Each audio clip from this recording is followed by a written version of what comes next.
Olá pessoal, eu sou a Mônica e esse é o Letras na Rede.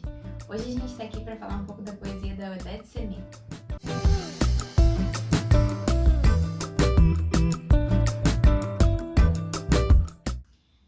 A Odete Semedo, ou Maria Odete da Costa Soares Semedo, é uma poeta de Guiné-Bissau que nasceu em 7 de novembro de 1959 em Bissau e que é poeta, professora universitária e também política.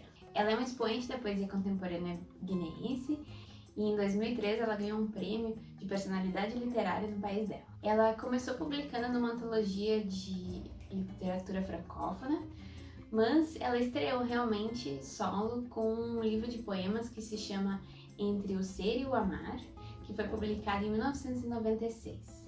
O livro trata de temas bem amplos, mas um dos principais problemas com o qual ela se debate ao longo da poesia dela é a questão da decepção com a situação da Guiné depois da independência. A independência de Guiné aconteceu em 1973, foi declarada, né? E foi reconhecida por Portugal em 1974, foi a primeira colônia das colônias portuguesas a serem reconhecidas como independente. Só que no pós-independência, a instabilidade política que se instaurou no país, que vem historicamente se repetindo, fez com que apenas um dos presidentes eleitos conseguisse realmente terminar o mandato de 5 anos, e por isso causa um certo desconforto, como é natural, às pessoas da Guiné, né, aos guineenses. E todos esses problemas relacionados à política são coisas muito sensíveis para Odete Semedo. Em parte, isso também se dá porque ela tem uma atividade política bastante ativa, desde 1990. A gente pode pensar, então, que é um caso em que a prática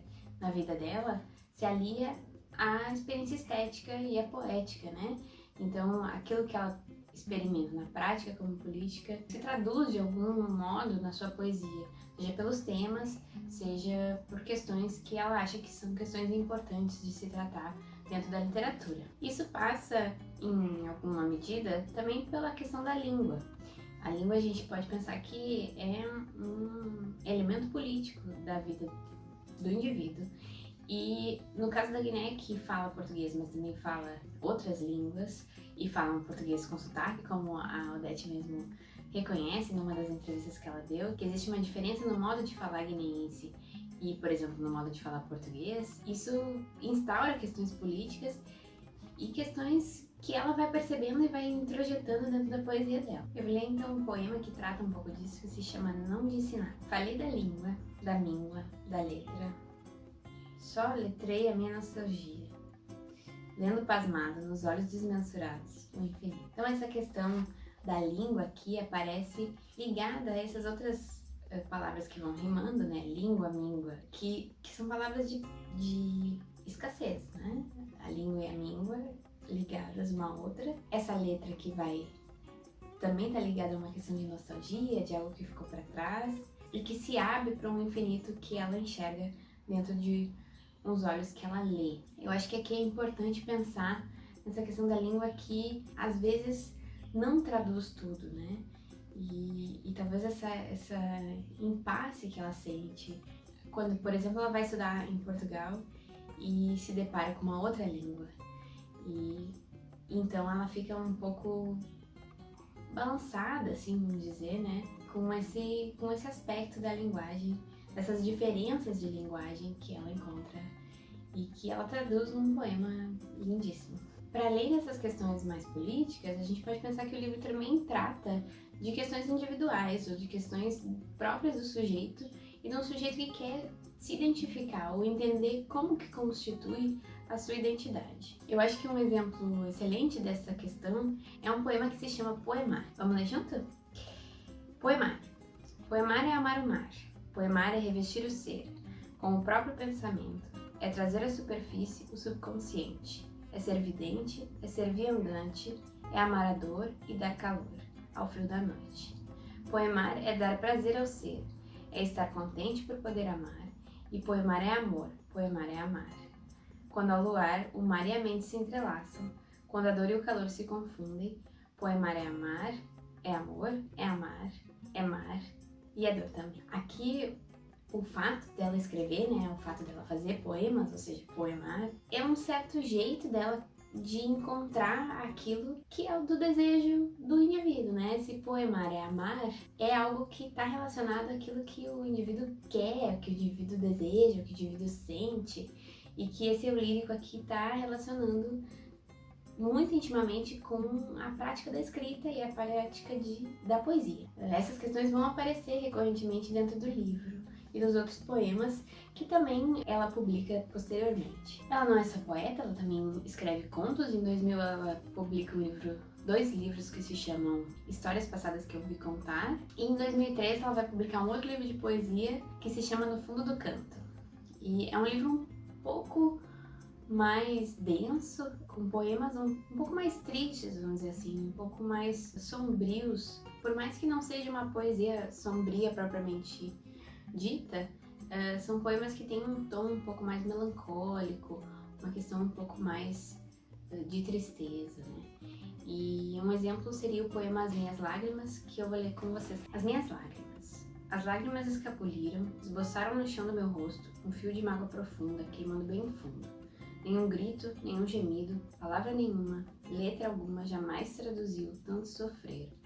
Os olhos sentiram e a minha gente viu. E eu. Vocês veem que o tom é um pouco mais entristecido, né? O próprio tema das lágrimas. E essas lágrimas também traduzem um silêncio, né? Essa questão da língua que a gente viu que já apareceu anteriormente, ela é retomada aqui através do que ela não diz. Ou seja, daquilo que não pode ser expresso e que é expresso pelo corpo no ato de chorar. Então, tudo que ela não consegue dizer, tudo que ela vê e que ela sofre com aquilo, e a gente pode pensar que isso está ligado também a questões sociais, a questões da nação, do país, da Guiné-Bissau, tudo isso que ela não necessariamente consegue expressar em palavras, ela marca pelo choro, né? Pela lágrima que escorre, queima o rosto dela. É interessante que ela diz que, em uma entrevista, que ela não se considera uma escritora consolidada, porque a realidade das publicações e da escrita na Guiné-Bissau é muito difícil. Então que ela acaba tendo que, e ela diz o seguinte, aqui trabalhamos para o dia a dia, né? Trabalhamos para as coisas que são muito imediatas. E isso, de certo modo, atrapalha ela na hora de escrever.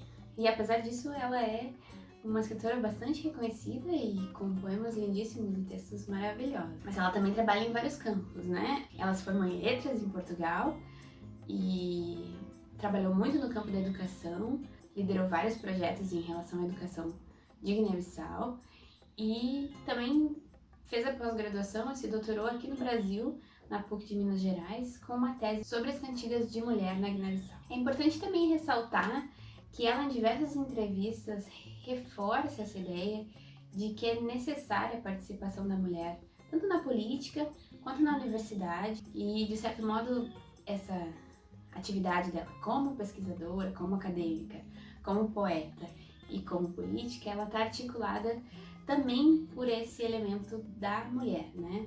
Da participação da mulher na vida pública. Então eu acho que é aliando essas questões da sua experiência prática, do seu conhecimento acadêmico e das suas inquietações pessoais também, que a Odete faz uma poesia forte. Por hoje a gente fica por aqui e no final da semana a gente vem com mais uma escritora de literatura africana de língua portuguesa. Tchauzinho! Ficou com alguma dúvida? Você pode deixar suas perguntas aqui nos comentários deste vídeo ou interagir com a gente nas nossas redes sociais. Todas as terças e sextas trazemos novos conteúdos para você. Quer ficar por dentro de tudo? Aproveita e segue a gente. Você nos encontra em todas as mídias pelo @letrasnarede. Até mais!